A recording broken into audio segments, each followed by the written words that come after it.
just you and me forever.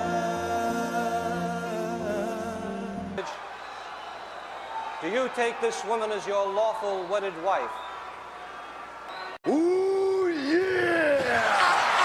Oh, Place the ring on her finger and repeat after me. With this ring, no. With this ring, I thee wed. I thee wed. Hello and welcome to With This Ring, episode 55. I'm your co-host Ryan Everett. I'm Cindy Everett. And tonight we will continue our trek through 1999. And we finished WrestleMania last time, and so we'll be beginning the next season in WWF. Oh, the next season. Their calendar, kind of. It goes... Oh, yeah? WrestleMania is the end of... Q1? The first, the story of the year before, and... Oh, okay. The night after kind of starts new things in order. Lines for the yes, year, and we did watch the Raw after WrestleMania. We did? The big takeaway is The Undertaker kidnapped Stephanie McMahon. Right. Yep. Okay, I'm noticing a theme now. Yes, it's not the first time. Well, it's the first time, it's not the last time, yeah. No, yes. And she is eventually found by Ken Shamrock. Yes, crazy Ken. Apparently it's good to be rescued by a giant steroid man covered in red blood. Yeah. Yeah, Ken Shamrock had a lot of odd...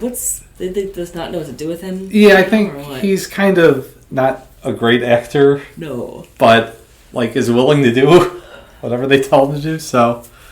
I guess he's a good soldier. And that's kind of his role here. He's a good employee and gets the boss's daughter back from your demonic coworker. That's one he has to do every once in a while, It happens. Normal day at the office. And then... So then after that... And earlier in the night, actually, to start the show, Stone Cold came out and said he didn't want the title anymore. Right. And then Vince comes out and he's all like, what are you saying? And Austin says that he wants his belt, the Smoking Skull belt, back.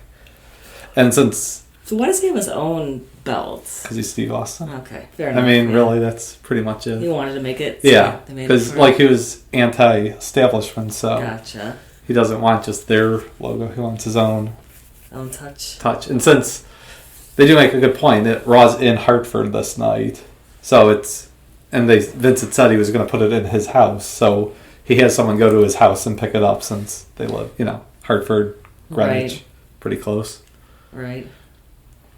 So then at the end of the night, though, Vince leaves with Stephanie to keep her safe, and Shane reveals that he's not going to give the belt to Steve Austin, he gives it to The Rock. Oh, that's right. And that starts their feud, and then the corporation attacks, including Triple H and Chyna, who are now part of that group, and Steve Austin ends up having backup in the Big Show, who is now...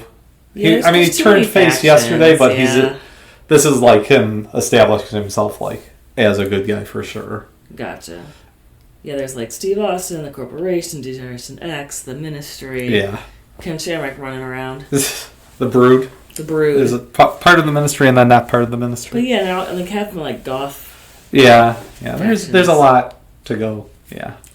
Well, then we saw The Rock throw Steve Austin off a bridge. Yeah, so to build off of that, the next week, the Big Show and his good friend Steve Austin now, Austin has the Big Show pull down the Titantron. Right. And then Austin cuts it with some sort of pipe or piece of metal hook thing. And that's when they actually switched from the projection screen to an actual video monitor. Yeah. Probably, Big Show ruined it. They had to. I mean, it cost the McMahons hundreds of thousands of dollars. Oh, I bet. And so then the next week, they're in Detroit, and The Rock is at a bridge at the corner of Rudy Poo Avenue and invites Steve Austin to come and try and get his belt back. And he does that, and The Rock ends up hits it with a handy fishing tool. Right. Handy fishing pole? Yes. And is able to get Steve Austin over the bridge and throws a dummy into the river. Right. And then throws the belt in. And then, yes, the next week, The Rock is celebrating the death of Steve Austin, including the great line, "Dearly trailer park trash, we are gathered here today." Just a real well-read speech Steve Austin. Yeah. Oh, the Rock can really perform. Yes, yeah. This is definitely them giving him the ball, not just for an interview, but for performance, really. Yeah, absolutely. And also during the night, they make sure to point out many times that The Rock has a brand new Lincoln Town Car in the parking lot. Right. No one's to touch his brand new Lincoln Town Car.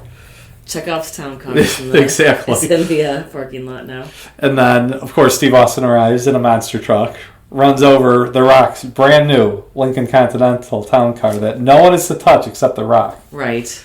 So Steve Austin, of course, runs it over. So Lincoln was like, we'll give you a car. You can destroy it. You can, We need some promo. $25,000. Yeah. There was probably something wrong with it. Yeah, it was probably a defective one. Because you only see it in the dark. Right. The Rock doesn't even arrive in it. He arrives in the hearse, so... Yeah, there's definitely... Probably defective, yeah. Yeah. Win-win for everybody. Yeah, exactly. And then Steve Austin runs on to the ramp. And this was during the time, I should point out, in like late mid-98 through 2000, if you saw it wasn't the ramp, and it was just a plain like straight ramp, not the metal one, you knew Steve Austin was riding something into the arena. Like the Zamboni, the bear truck, the monster truck, all the times that they have no steel ramp the whole way. It's just a little half ramp. Or half stage. That was kind of the tip off. Yeah. So, of course, Steve Austin does arrive with the monster truck, runs over the hearse, and then battles with The Rock, and actually knocks him into the grave that The Rock had set up. But then Shane McMahon comes out with his own breakaway shovel. Oh, yeah. And blasts Steve Austin in the back with it, and then holds up the belt since he'll be the referee for our main event. That's right. But yeah, that thing is like fully shatters. Oh, yeah. It's probably like breakaway plastic or something. Yeah. You're not going to be hitting a guy with a shovel. Cheapo. Yeah. Yeah. So then we do get to our actual show. It was 25 years ago today. Tomorrow. Yesterday. What day? Yesterday. Okay. When this comes out. Today, when we're recording. Okay. Take you behind the scenes. It's in Providence, Rhode Island, at the time the Providence Civic Center. I think best known as the Dunkin' Donuts Arena. Ah, love it. I think now it's something changed again. Corporate, unfortunately, but well, Dunkin' Donuts. It'll always be the Dunkin' Donuts Center to me. Well, that's also a corporation. It's true, but a cool one. They sell donuts. I know, that's true. They must do good franchising opportunities. Yeah, that's true. It's not the most evil of the corporations that own stadiums. True. That's true. Or that would do business with the WWF in later years. Right. Fair enough. So we started off our first match. You want to talk about this at all? The Brood versus the Ministry. I said I liked Edge, but no flow in that match. Yeah, it's kind of still Edge heavy. It's a little awkward. Yeah, I mean the Brood are faces, but not really all the way. Yeah, and this had happened because if you remember, it was Christian who gave up the whereabouts of Stephanie to Ken Shamrock when he had him in the ankle lock. Yeah. So then the next week, the Undertaker wanted the Brood, Edge and Gangrel to crucify Christian. Obviously. And he was like, no, we're not going to do that. So they left the Ministry. And, gotcha. From just 2 weeks ago, hanging the Big Boss Man at WrestleMania, now they're on the outs with each other. Yeah, it's too, they're trying to, pick plot line, Yeah. Well, I think here is where they kind of figured out to... after this match, they kind of go away from the Ministry, so they're not in direct competition with them. Gotcha. They kind of go a little different route.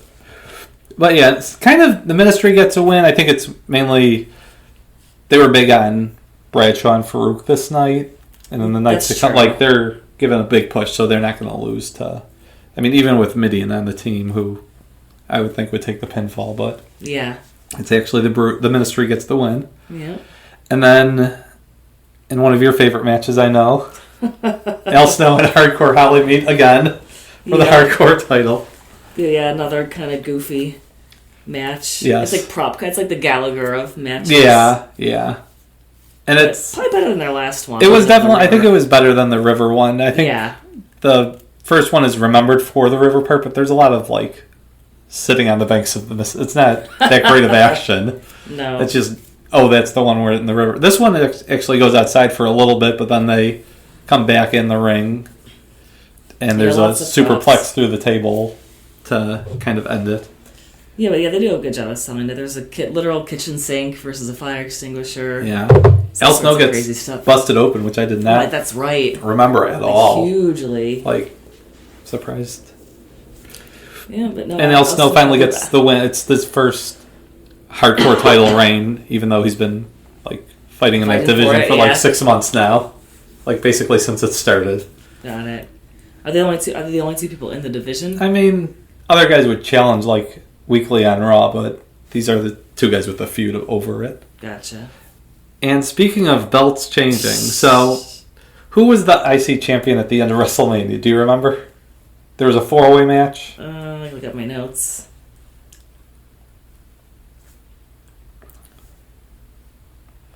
Blah, blah, blah, blah, blah. Just tell me. So the year started with Ken Shamrock as champ. This is Road Dogg, right? Yes, it was Road Dogg. Started with Ken Shamrock as champion, and then he starts a feud with Billy Gunn, which was an offshoot of Corporation DX. And then, at the same time, Val Venus starts having sex with Ken Shamrock's sister, which also gets you into a feud for a title. Right.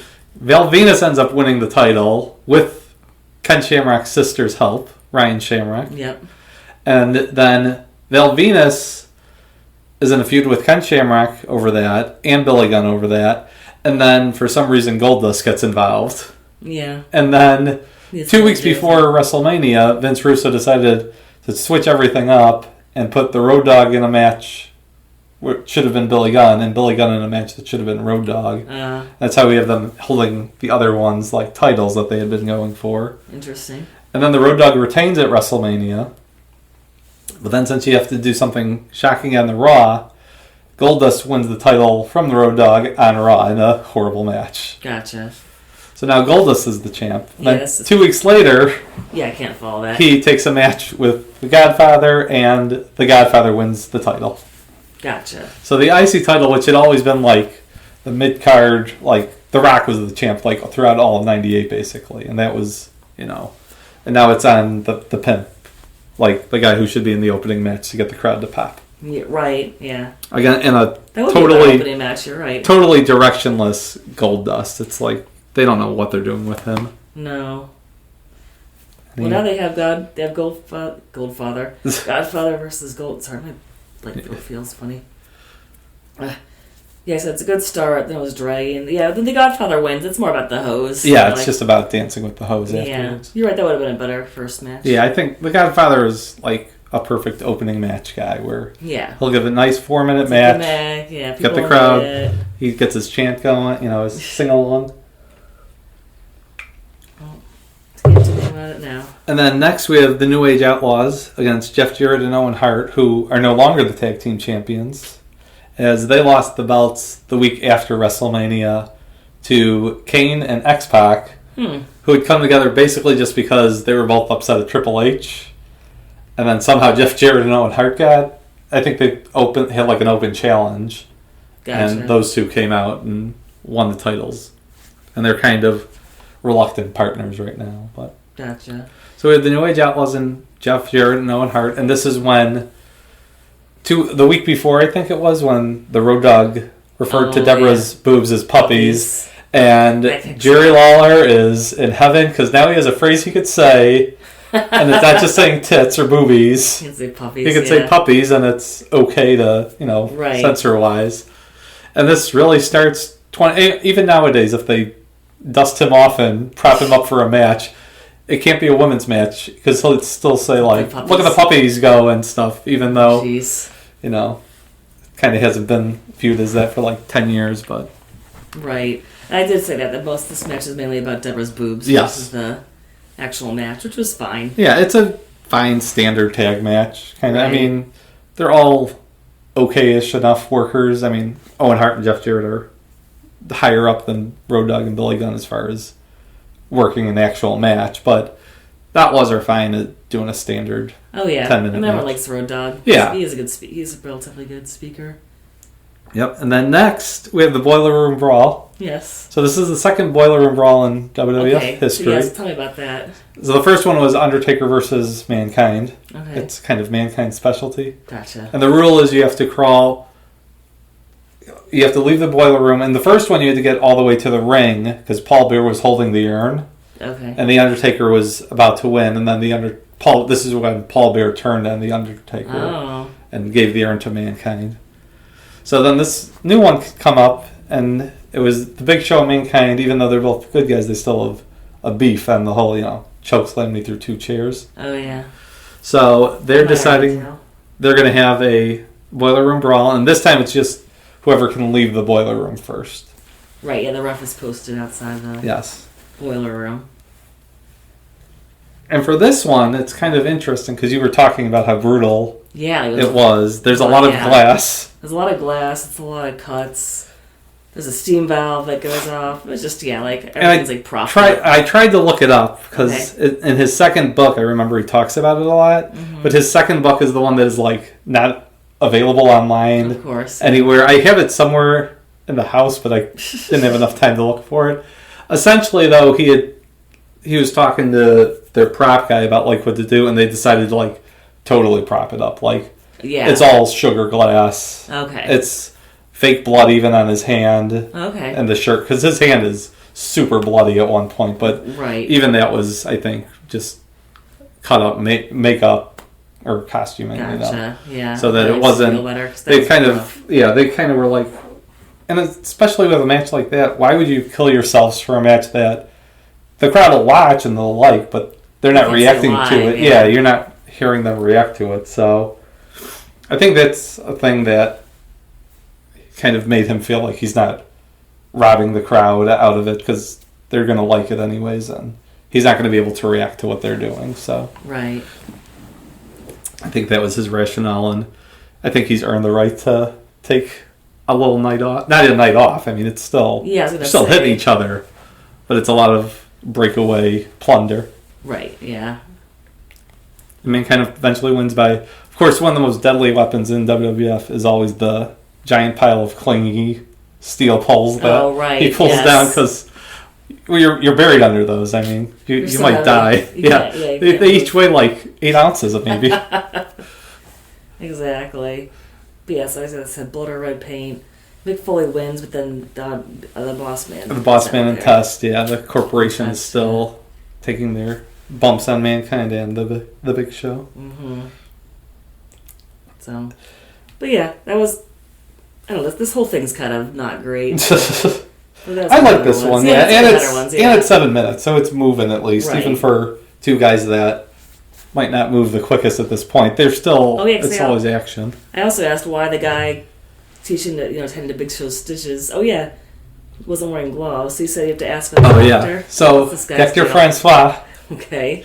He was a masseuse. Oh. No. And just became a lot of the guys used him for massages and stuff, and he was a good massager. Therapist. And he was just a massage therapist. I don't think he was even licensed to be that. His big claim to fame was being the stunt double for, I think, Scorpion in the Mortal Kombat movie. Okay. Maybe Sub-Zero, I'm not sure, Right. They're interchangeable. So that was his big acting. They claimed he was an actor also. Okay.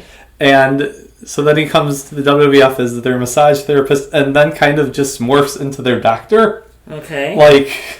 Doing stitches and other things also. Was he only doing stitches though? I mean, to the Big Show he was in that clip, yeah. Yeah, I don't know how licensed he was to be doing that. And probably not. Like I said, he wasn't wearing gloves. No. It's kind of no, well, it's fine. Gross. Yeah. Okay. Big Show's blood's clean. Well, you think that WWE could afford a real medical team? Yeah, well, now they do, at least. That's true, yeah. Back then, I guess, different. Yeah. It was very different then. Gotcha. So that, and also a fun story about him is Chris Jericho tells in his book about how his, at the time, girlfriend, I think still wife today, was at a show and her back was hurting, so she asked Francois for a massage, and she ended up paralyzed for 2 hours. Oh gosh! And then it was kind of like the Elaine thing, I guess, where it felt good at first, and then she laid down and couldn't get up. Oh no! But eventually she was able to get up in March on January 6th. So good for really? her. Oh, jeez. Yeah. Oh. Back on the floor, lady. So next we have the big start of the giant heel Triple H push that will go for about 20 years. So strap it in. All right. We're getting ready to go full blast. But this is the start of it, and it's versus X-Pac, which makes sense, you know. His ex-friend, you know, he turned on him, and it's just boring. Yeah. It's really boring.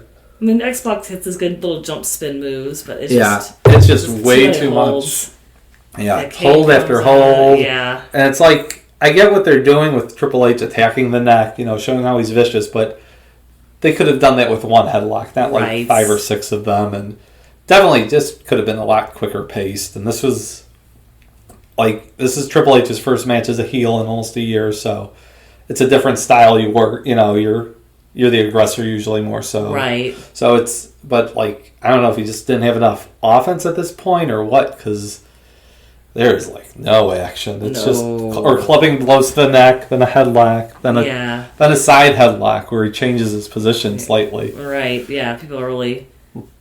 And I mean, that. And Gosh, then this is boring. Kane comes out, but then China gets a low blow, and Triple H hits the pedigree for the win. And I mean, he had to win pretty strong because I like X-Pac, but if you're going to be the top heel, you should be able to beat X-Pac clean. And that's kind of, that's why like Kane's interference kind of makes it okay for China to interfere. It's kind of a level field, And then to continue with our the boring lukewarm top heel matches. Gosh, this is a rough slog. Yeah, Undertaker versus Ken Shamrock, and so Triple H X-Pac is 1919, and Undertaker Ken Shamrock is 1850. Really, they're that long? Yeah, they're both that long. They both get more time than the main event. Oh, jeez.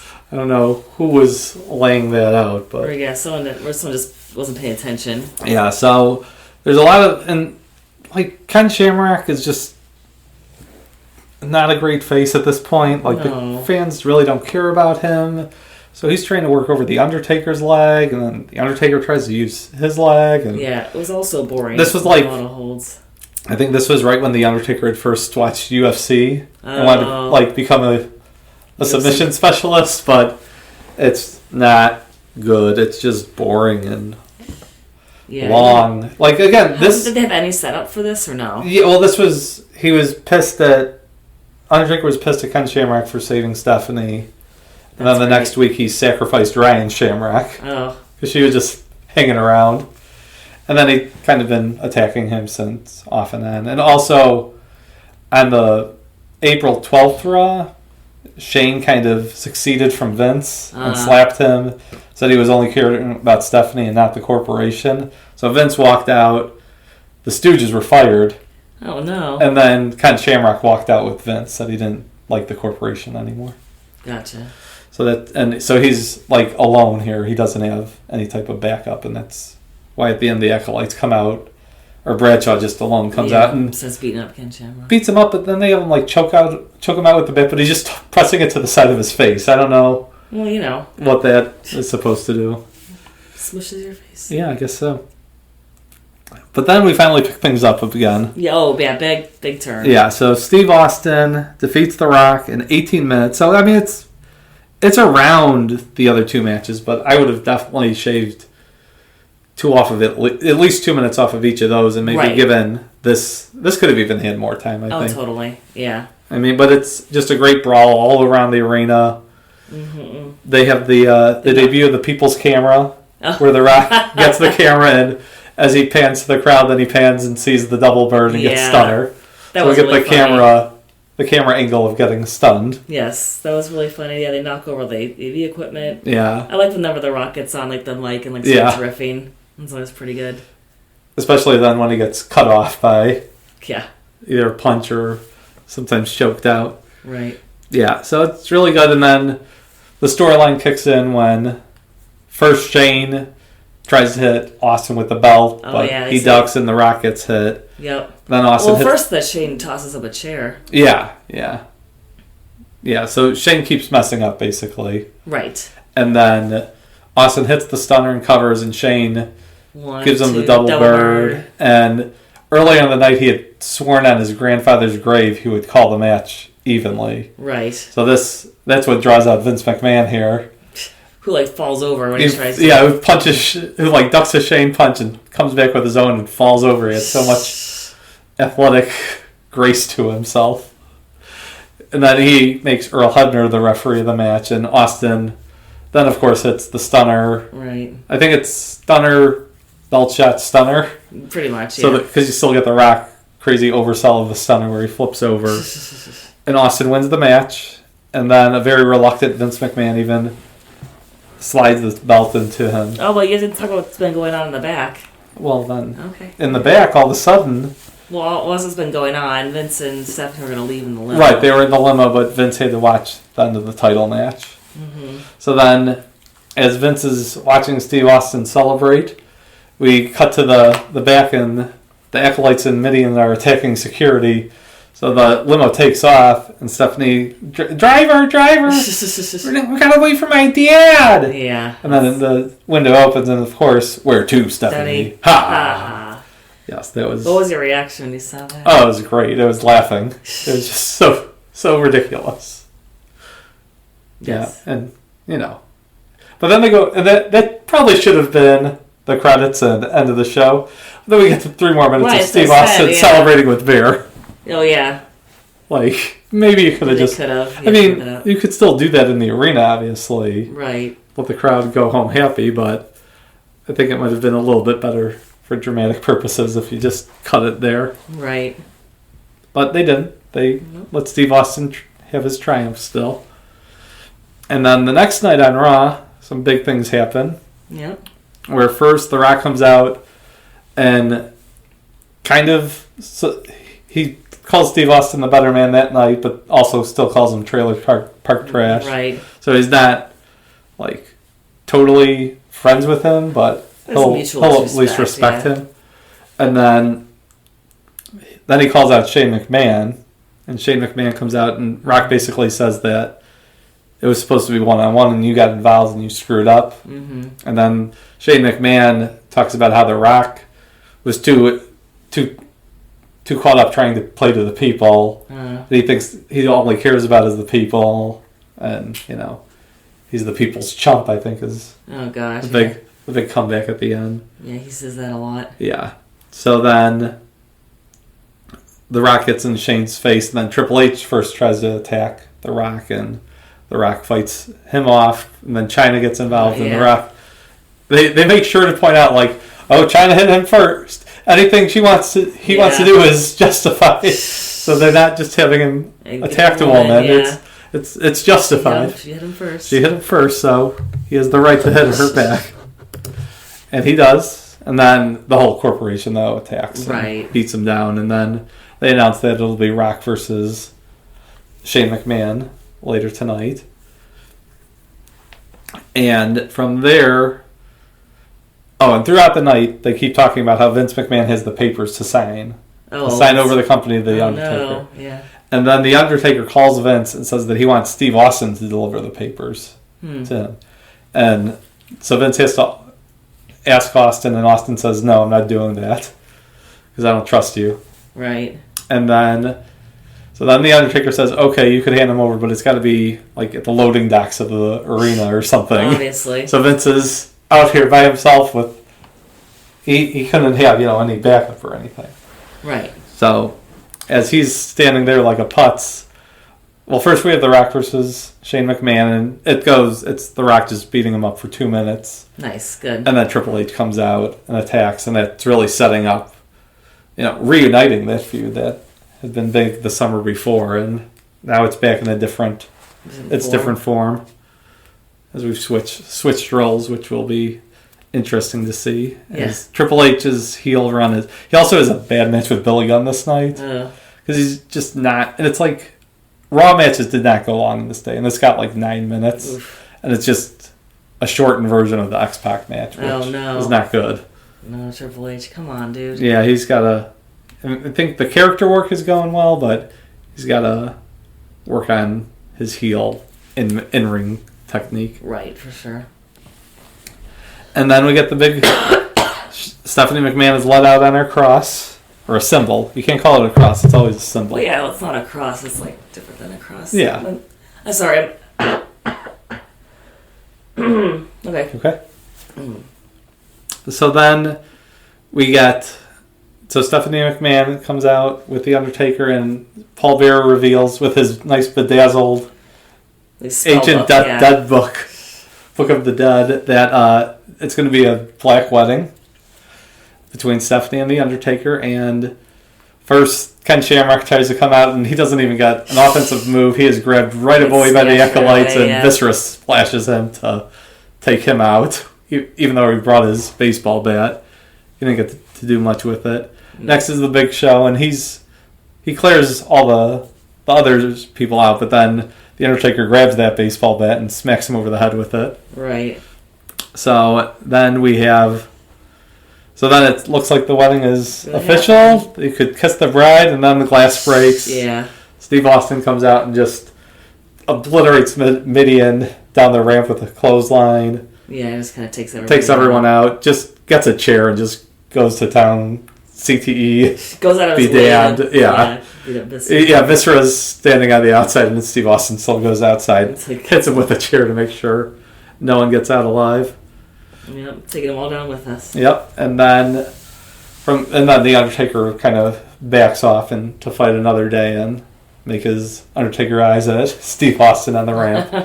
And Steve Austin even releases Stephanie from her bondage. Yes. And she gives him a hug, and Steve Austin, he wants nothing to do with it. He just didn't do it for the glory, he just did it because it was the right thing to do, damn it, as Vince McMahon, or as Jim Ross keeps saying. He didn't do it for Vince McMahon. He did it because it was the right thing to do. Yes, very. And they also note during this that Shane McMahon holds back the corporation from coming out. Oh, we'll that's right, if that has anything that will grow. Yeah, we'll see. And so Steve Austin helps Stephanie, and Vince McMahon comes out and thanks Steve Austin for his help. Right.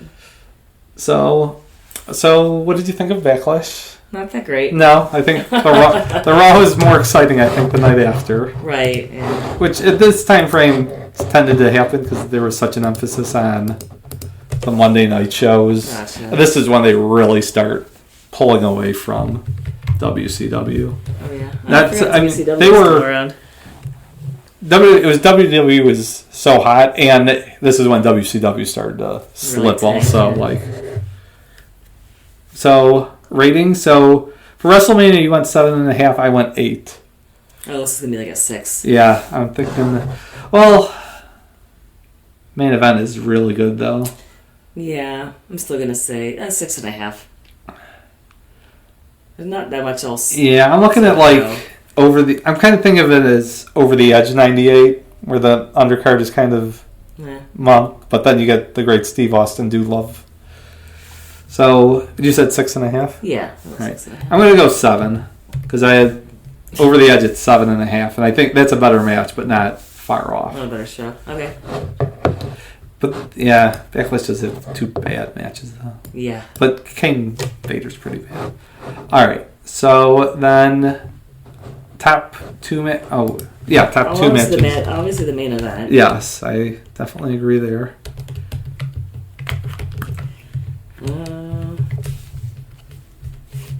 It's the boiler match? Yeah, I was going to go with that actually, as goofy as it kind of is.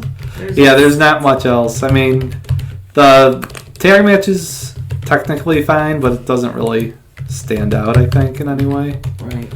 And everything else is subpar, I would say. Mm-hmm. So boiler and brawl. So as you can see, especially with these shows, the top 2 matches, there's usually only about 2 matches that are even close. Yeah. So not a lot of variance there. That's kind of been the way it is for a while lately. Mm-hmm. Whereas earlier, at least, we'd sometimes get different undercard matches that one of us would like. Yeah, not so much. Yeah, so the next month is kind of a toughie one. Oh, yeah? Because the pay-per-view is Over the Edge 1999. Okay. And I'm not sure if you know what happens to that one. Oh, yeah. Yeah. So Owen Hart dies, and it is on the network, or the cock, as it were. But they edit all those references out, so it's like a 2-hour show. Okay. Which is weird, and it's not good at all. So we're just going to skip that. But 3 days after this Raw, there was the pilot episode of SmackDown. Okay. So I think we'll see that. Okay. And then just some select matches from Raws.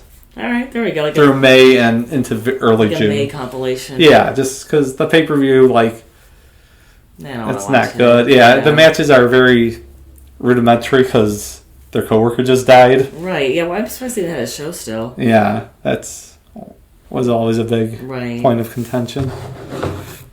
Okay. All right, but yeah, so we'll skip around that. We'll work around that and see some fun, including what is one I think still stands as the highest rated episode of Raw. Oh yeah. Yeah. Okay. This is like the full on death to WCW. Gotcha. They're tripling them in the ratings and stuff. Yeah. Interesting. Yep. Not looking forward to it. Yep. May 1999. Here we come. Yeah. Until next time. Bye. Bye. The WWF champion. Can I get a hell yeah? The so-called People's Champion. Calls all the shots. The return engagement. I can be a real mean son. The special guest referee. He's going to be partial to The Rock. Austin, The Rock, the championship. WWF Backlash live tonight, only on pay-per-view.